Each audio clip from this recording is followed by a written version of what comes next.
আসসালামু আলাইকুম রহমতুল্লাহি ওবরকাতুহ। সম্মানিত দর্শক, বর্তমানে ইসকন নামক একটি সংগঠন, হিন্দুদের একটি সংগঠন। দুনিয়াব্যাপী এটির অনেক সুনাম রয়েছে, অনেক দুর্নাম রয়েছে এবং এরা যে মন্দির স্থাপন করে সেই মন্দিরকে কেন্দ্র করে অনেকগুলো জনকল্যাণ তারা সেখানে করে থাকে। বিশেষ করে দরিদ্র মানুষদেরকে খাওয়ানোর ব্যাপার এবং তাদের সেই মন্দিরগুলোর নাম হরে কৃষ্ণ মন্দির। তো এই হরে কৃষ্ণ মন্দির আমেরিকার মাটিতে কতটা জনপ্রিয় এবং কতটা ইনফ্লুয়েন্সিয়াল সেটি হলো যে আপনারা সবাই হয়তো স্টিভ জবসের নাম জানেন। অ্যাপেলের সহ-প্রতিষ্ঠাতা বা অ্যাপেলের মালিক।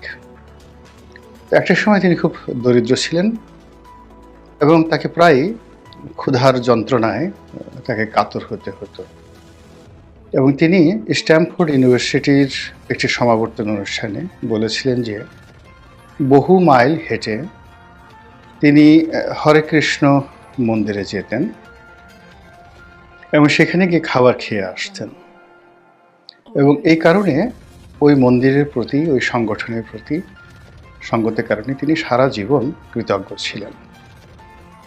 আমেরিকার যে সমাজ, সেই সমাজ আমাদের দেশের মতো নয়। সেখানে সব কিছু সম্ভব। একেবারে রাস্তার যে একজন কাঠুরে বা কাঠুরের ছেলে, তার পক্ষে আমেরিকার প্রেসিডেন্ট হওয়া এটা কোনো বিষয় নয় এবং যেন তেন প্রেসিডেন্ট নয়। আব্রাহাম লিঙ্কনের মতো প্রেসিডেন্ট, আবার বারাক ওবামার মতো অভিবাসী, কালো রঙের অভিবাসী, ব্ল্যাক, সবাইকে তাজ্জব বানিয়ে সারা পৃথিবীর যে সাদা মানুষদের যে অহমিকা, দম্ভ, যেটিকে আমরা অনেকে র্যাসিজম বলি, সেটার বিরুদ্ধে বারাক ওবামা যে জয়ী হতে পেরেছিল তার মূল কারণ হল আমেরিকান সোসাইটি। এই সোসাইটি কৃতজ্ঞ সোসাইটি। তারা সহজে কাউকে ভোলে না, উপকারের যাকে বলা হয় প্রতিদান দেওয়ার চেষ্টা করে। তো সেই যে হরে কৃষ্ণ মন্দির, এই সংগঠনটি যদিও একজন ভারতীয় প্রতিষ্ঠা করেছিলেন, কিন্তু এটির সবচেয়ে বড় যে বিস্তৃতি সেটা আমেরিকাতে এবং ইউরোপে। তো যেটা বলছিলাম যে আমেরিকার লোকজন কৃতজ্ঞ, শুধু মানুষের প্রতি কৃতজ্ঞ নয়, মহান আল্লাহ রাব্বুল আলামিনের প্রতি কৃতজ্ঞ এবং তাদের টাকার উপর লেখা থাকে, দেখবেন যে ইন গড উই ট্রাস্ট। আমরা মহান আল্লাহ রাব্বুল আলামিনকে বিশ্বাস করি। খুব সংক্ষিপ্ত ভাষায় এর চাইতে আর বড় কিছু থাকে না। ঈমান বলতে যা বোঝায় সেটি এর চাইতে খুব সংক্ষিপ্ত ভাষণে একজন মানুষের যে অঙ্গীকার মহান রবের প্রতি, সৃষ্টিকর্তার প্রতি, এটি আমেরিকান জাতি তাদের টাকায় এই শব্দটি সম্বলিত, অল্প কিছু শব্দ সম্বলিত এটি বাক্য ইন গড উই ট্রাস্ট, এটি দ্বারা বুঝিয়েছেন। তো যেটা বলছিলাম, সেই হরে কৃষ্ণ মন্দির বাংলাদেশে আছে, সেই ইসকন বাংলাদেশে আছে। তো আমাদের দেশে আমরা সবাই মনে করছি যে এটা একটা উগ্র হিন্দুবাদী সংগঠন, এদের দোষের কোনো শেষ নেই। এরা দিল্লির তাবেদার, ভারতের দালাল এবং আওয়ামী লীগের বি টিম।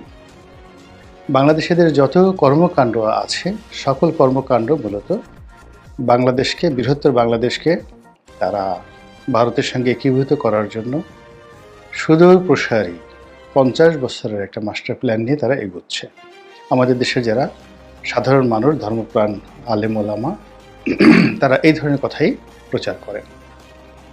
দ্বিতীয়ত, যে নেহায় যদি পুরো বাংলাদেশ সিকিমের মতো গ্রাস করা না যায়, তাহলে অন্ততপক্ষে চট্টগ্রাম এবং দিনাজপুর, রংপুর এই অঞ্চলটি, শিলিগুড়ি করিডোর হিসেবে যেটি পরিচিত, এই অংশটি ভারত এই ইসকনের মাধ্যমে নিয়ে নেবে।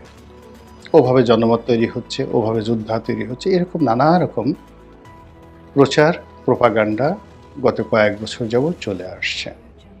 ফলে আমাদের দেশের যারা সাধারণ সংখ্যাগরিষ্ঠ মুসলিম, তাদের মধ্যে ইসকন সম্পর্কে খুবই নেতিবাচক ধারণা। তো এখানে দুটো বিষয় কাজ করছে। প্রথম ধারণাটা হলো যে ইসকন একটি হিন্দুত্ববাদী সংগঠন। দ্বিতীয়ত হলো যে এটি ভারতের তাবেদার। তৃতীয়ত হলো আমেরিকার তাবেদার। আর আমাদের দেশের যে যাকে বলা হয় মন মানসিকতা, বিশেষ করে পাকিস্তান জমানা থেকে আমাদের দেশের যে উগ্রবাদিতা এবং সাম্প্রদায়িকতা, এটা যেভাবে বাড়ছে, এটা কমেনি। এই কারণে কি হলো, এই আমাদের দেশ সব মানুষের, ছোটদের বড়দের সকলের, গরিবের, তারপর ফকিরের, আমিরের, এই যেটা বিখ্যাত যে মানে আমাদের দেশাত্মবোধক গান, এই গানটি এখন আর প্রযোজ্য নয়। এখানে সবাই মনে করে যে মুসলমানরা ভেসতে যাবে, এই পৃথিবীটা মুসলমানদের জন্য। তারপর অন্য যে জাতি গোষ্ঠী রয়েছে তারা তাদের ব্যাপারে এড়িয়ে যাওয়া হয়, এবং এই যে কাফের, মুশরিক, ইহুদি, নাসারা, এই শব্দগুলো মাঠে ঘাটে ময়দানে এমনভাবে প্রচার করা হয় যে আমেরিকার প্রেসিডেন্ট সে নাসারা, তারপর কোকাকোলা ইহুদি, ফেসবুক ইহুদি, টুইটার ইহুদি। অতএব এগুলো যতটা পারেন কম ব্যবহার করা যাবে, বা যতটা সম্ভব এদেরকে অ্যাভয়েড করতে হবে। এই বিষয়গুলো নিয়ে নিদারুণ প্রচার এবং প্রোপাগান্ডার ফলে আমাদের এই সমাজে অনেকগুলো বিষয় একেবারে দাও দাও করে জ্বলছিল, এবং সেই যে জাজল্যমান মানুষের হৃদয়ের যে আগুন, ক্রোধ, এগুলো এই শেখ হাসিনার পতনের পর আমরা দেখলাম বিভিন্ন জায়গাতে দাও দাও করে জ্বলে উঠেছে। প্রথম আলো অফিস পোড়াতে হবে, ডেইলি স্টার বন্ধ করতে হবে, কারণ দিল্লির দালাল, ভারতের দালাল, মানে হিন্দুত্ববাদের দালাল। ইসকনকে নিষিদ্ধ করতে হবে, এর কারণ হলো ভারতের দালাল, দিল্লির দালাল এবং আওয়ামী লীগের বি টিম।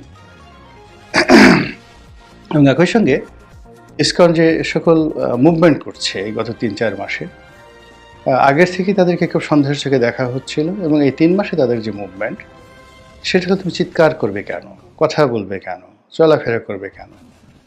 তোমাদের আম্মা হুজুর যেখানে পালিয়ে গেছেন সেখানে তোমরা নীরব থাকবে অথবা পালিয়ে যাবে। তো এইরকম যখন একটা ফিউডাল মন মানসিকতা চলে আসে, ঠিক সেই সময় ইসকনের যিনি বাংলাদেশের প্রধান, তার কিছু কর্মকাণ্ড নিয়ে, সম্মেলন নিয়ে, তারপরে বক্তব্য নিয়ে সাধারণ যারা আন্দোলনকারী তারা তো বটেই, এবং তার সঙ্গে যারা সমর্থক, বিশেষ করে ইসলামপন্থী, ভীষণ রকম নেতিবাচক একটা অবস্থা তৈরি হয়েছে। এবং সেই অবস্থার প্রেক্ষিতে যিনি ইসকনের বাংলাদেশের প্রধান রূপে কাজ করছেন, মিস্টার চিন্ময়, আমি পুরো নামও জানি না, এই ভদ্রলোককে কখনো চিনতামও না, জানতামও না।